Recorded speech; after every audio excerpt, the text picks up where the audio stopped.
पुणे के पास एक जगह है पिंपड़ी चिंचवड़। जो लोग महाराष्ट्र के या पुणे के रहने वाले हैं वो तो जाहिर है इस जगह का नाम जानते ही होंगे, इस जगह के बारे में भी जानते होंगे। मैंने जब पहली बार इस जगह का नाम सुना था तो मुझे थोड़ा फ़नी सा लगा था। मतलब आई होप इसका कोई ऐतिहासिक महत्व ना हो इस नाम का, अगर है तो वो मेरी जानकारी की कमी है और ऐसे नाम अपने आप में थोड़ा हटकर है। तो एनीवे, इस पिंपड़ी चिंचवड़ में 17 जनवरी की रात 7:45 एक एक्सीडेंट का मामला सामने आता है। होता यूं है कि एक नौजवान लड़का जिसकी उम्र तकरीबन 27-28 साल की रही होगी, वो एक सड़क हादसे में बुरी तरह से जख्मी हो जाता है। एक ऑटो पे दो लोग उस लड़के को उठाते हैं लहूलुहान हालत में और उठाकर वहीं पिंपड़ी चिंचवड़ में हॉस्पिटल है, यशवंतराव चौहान मेमोरियल अस्पताल, वहां पर ये लेकर आते हैं। डॉक्टर पूछते हैं कि भाई क्या हो गया, इतना खून बह रहा है, इतना सीरियसली इंजर्ड है। तो दोनों बताते हैं कि रोड एक्सीडेंट हुआ था, सड़क के किनारे पड़ा हुआ था, हम तो उठा कर ले आए। तो डॉक्टरों ने फ़ौरन उसको मेडिकल अटेंशन देना चालू किया उस लड़के को, जो बहुत बीमार, मतलब जो बहुत ज़ख्मी था। और ये जो दो लोग उसको लेकर आए थे, उनका नाम पता वहाँ पर जो स्टाफ होता है उन्होंने पूछा, लिखा, मोबाइल नंबर वगैरह भी ले लिया, ताकि आगे अगर कोई फर्दर कम्युनिकेशन करना हो इस लड़के के साथ जो एक्सीडेंट हुआ उसके बारे में जानना हो, क्योंकि मामला तो पुलिस केस का लगता है जिस तरह से चोट लगी थी और जैसा एक्सीडेंट हुआ था। तो फिर उनसे कांटेक्ट किया जाए, ऐसी प्लानिंग थी। और डॉक्टर फिर उसको इलाज के लिए अंदर लेकर गए, लेकिन डॉक्टरों को निराशा हाथ लगी। वो लड़का बच नहीं पाया। हॉस्पिटल लाए जाने के कुछ ही देर बाद उसकी मौत हो गई और डॉक्टरों ने ये देखा कि उसके सिर में बहुत तेज़ चोट लगी है। देखने से लगता था कि शायद एक्सीडेंट में सिर किसी लोहे की किसी भारी चीज़ से टकरा गया होगा, जिसकी वजह से इतना फेटल इंजरी, इतनी घातक चोट लगी कि लड़के की जान चली गई। खैर, पुलिस को इस मामले में जानकारी दी गई। पुलिस मौके पर पहुंची और पुलिस ने डेड बॉडी का पहले तो बड़े गौर से मुआयना किया और उसके बाद उसको पोस्टमार्टम के लिए भिजवा दिया गया। इधर पोस्टमार्टम रिपोर्ट के आने का पुलिस इंतजार करती रही और साथ ही पुलिस इस लड़के के बारे में पता करने की कोशिश करने लगी कि वो लड़का कौन है, कहाँ का रहने वाला है, किस जगह पर एग्जैक्टली एक्सीडेंट हुआ था। तो इस कोशिश में पुलिस ने उस लड़के को हॉस्पिटल लेकर आने वाले उन दो लोगों को कांटेक्ट करने का फैसला किया। उनको फ़ोन किया, उनके मोबाइल नंबर बाकायदा हॉस्पिटल में लिखवाए हुए थे। तो जब फ़ोन किया तो दोनों के दोनों मोबाइल नंबर जो है वो गलत निकले। अब पुलिस का दिमाग घूम गया, अस्पताल वालों का दिमाग भी घूम गया। उन्हें समझ में नहीं आ रहा था कि दो ऐसे लोग जो फरिश्ते की तरह एक लड़के को उठाकर ले आए, जिसकी ज़िंदगी पर खतरा था, ये अलग बात है कि उसकी मौत हो गई, ऐसे फरिश्ते जैसे लोगों ने अपनी पहचान गलत क्यों बताई, अपना मोबाइल नंबर गलत क्यों बताया। पुलिस सोच में पड़ गई। पुलिस को लगने लगा कि इस लड़के के बारे में भी पता करना ज़रूरी है और साथ ही इसको लेकर आने वाले उन दो लोगों के बारे में भी पता करना बहुत ज़्यादा ज़रूरी है, ताकि ये पता चल सके कि आखिर माजरा क्या है, एक्सीडेंट अगर हुआ तो कहाँ हुआ, कौन सी गाड़ियाँ उस एक्सीडेंट में इन्वॉल्व थीं। ये सारी बातें जो है अब पुलिस पता लगाने की कोशिश में जुट चुकी थी। इस बीच पिंपड़ी चिंचवड़ के ही पास में एक और जगह है, दिंद्रुद नाम है उस जगह का। वहाँ की जो पुलिस है वो 1 या 2 दिन बाद उस यशवंतराव चौहान मेमोरियल हॉस्पिटल में पहुंची और पहुंची ये पता करने के लिए कि क्या 27-28 साल का कोई नौजवान आपके हॉस्पिटल में भर्ती है या कोई ऐसा कोई एक्सीडेंट का केस आया है क्या। तो जब इस तरह की पड़ताल दिंद्रुद की पुलिस वहाँ पिंपड़ी चिंचवड़ के उस हॉस्पिटल में आकर कर रही थी, तब तक पुलिस वालों को हॉस्पिटल से ये जानकारी मिली कि हाँ, एक लड़का जो है 17 जनवरी की रात को उनके अस्पताल में लाया ज़रूर गया था और उसकी मौत हो चुकी है। तो हुलिया पूछा गया और उम्र पूछी गई, तो वो सारी चीज़ें जो दिंद्रुद की पुलिस वहाँ पर आई थी, उनके पास जो मिसिंग रिपोर्ट थी उससे बिल्कुल मेल खाती थी। अब जो पुलिस थी उसको लगने लगा कि शायद जो मिसिंग रिपोर्ट दिंद्रुद के इलाके में दर्ज हुई है, उसी मिसिंग रिपोर्ट का से रिलेटेड ये लड़का है जिसकी यहाँ एक्सीडेंट में मौत हो गई है। पुलिस ने अब उस परिवार के लोगों को बुलाया, यानी इस लड़के के परिवार वालों को बुलाया, ये कहते हुए कि एक बार आप आकर देखिए, हमें एक डेड बॉडी का पता चला है जो यशवंतराव हॉस्पिटल में, मेमोरियल हॉस्पिटल में रखी हुई है। क्या ये आपके बच्चे की लाश तो नहीं है? घर वाले आए और उन्होंने मॉर्चरी में जाकर डेड बॉडी को देखा और देखते ही एक आध मेंबर जो है वो बेहोश होकर गिरने जैसी उनकी हालत हो गई। लोग बुरी तरह से फूट फूट कर रोने लग गए। आप समझ गए होंगे ऐसा क्यों हुआ। असल में ये वही लड़का था जिसकी मिसिंग रिपोर्ट कुछ दिन पहले दर्ज कराई गई थी और घर वालों को ये नहीं पता था कि वो लड़का जो है यशवंतराव चौहान मेमोरियल हॉस्पिटल में इस हालत में, मृत हालत में मिलेगा। उनको ये लग रहा था कि शायद लड़का कहीं गायब हो गया है, कहीं खो गया है, या कहीं किसी से मिलने गया है, वापस आ जाएगा, इतना बुरा उन्होंने नहीं सोचा था। लेकिन यहाँ एक्सीडेंट का शिकार होकर उसकी जान जा चुकी थी।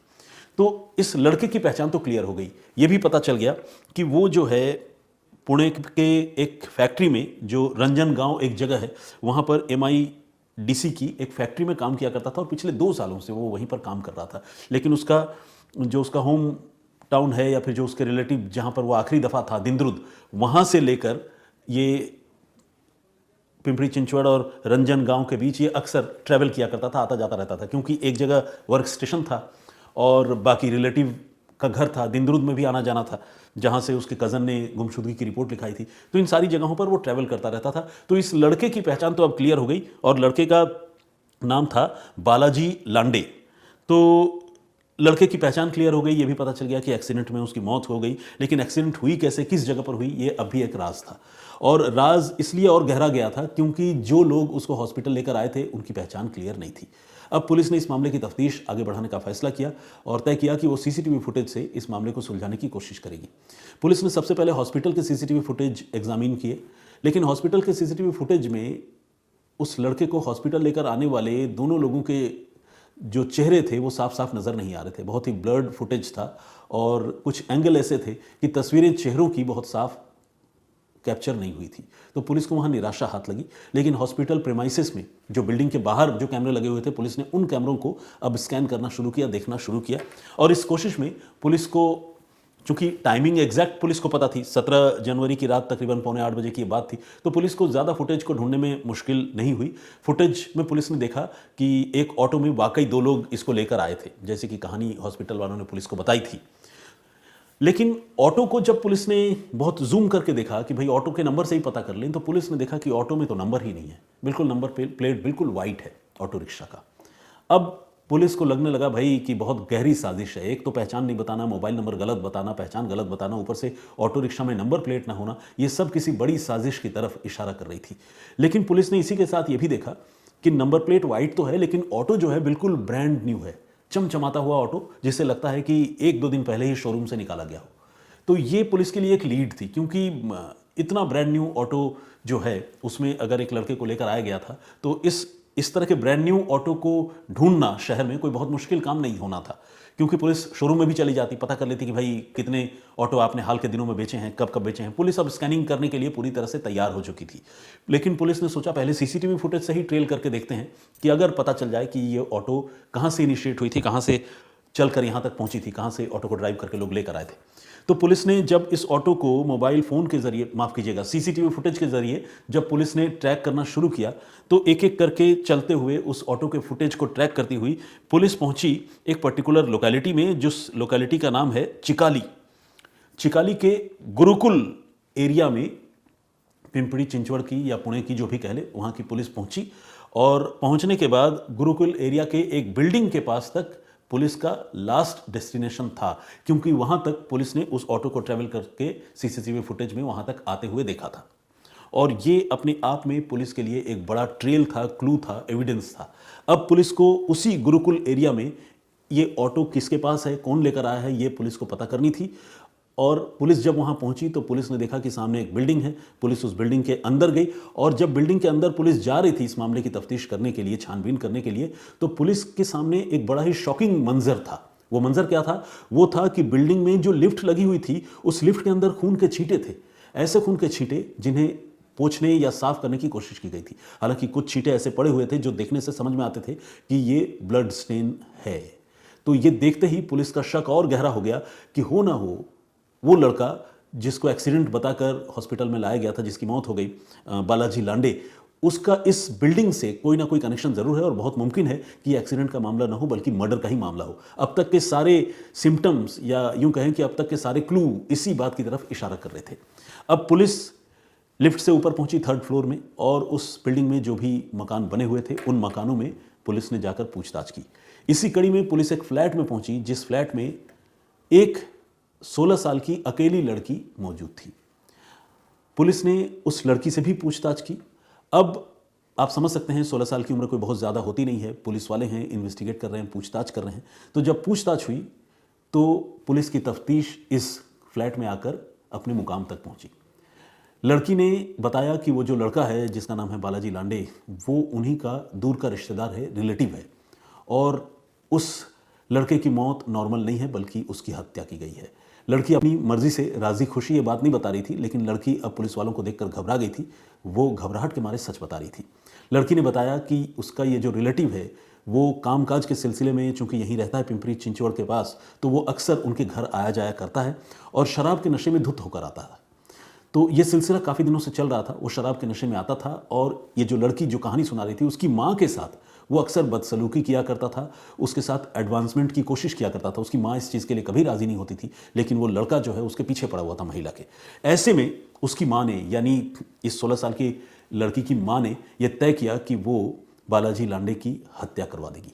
इसके बाद उसने अपनी बेटी को भी इस मामले में रोपिन किया, शामिल किया, उस 16 साल की लड़की को, और 4 बाहरी लोग जो इस परिवार के मेंबर नहीं हैं, 4 बाहरी लोगों को उन्होंने इस काम को अंजाम देने के लिए राज़ी कर लिया, बुला लिया। और 17 जनवरी की रात को या शाम को ये सारे लोग उसी फ्लैट में बालाजी लांडे का इंतज़ार करने लगे, क्योंकि अक्सर वो यहाँ आया करता था। इत्तेफाक से उस रोज़ उसकी किस्मत में मौत लिखी थी, तो बालाजी शराब के नशे में धुत होकर उनके घर पहुंचा और आकर उसी तरह से बदतमीज़ी करने लगा। घर में मौजूद जो बाकी लोग थे, क्योंकि वो पहले से प्लान करके आए हुए थे, उन्होंने देर नहीं की। बालाजी लांडे को पहले तो बहुत बुरी तरह से पीटा, उस लड़के को, और उसके सिर पर रॉड से घातक प्रहार किया। रॉड से सिर पर मारते ही उसका स्कल फ्रैक्चर हो गया, खून की धार बहने लगी और उसकी हालत बहुत बिगड़ गई।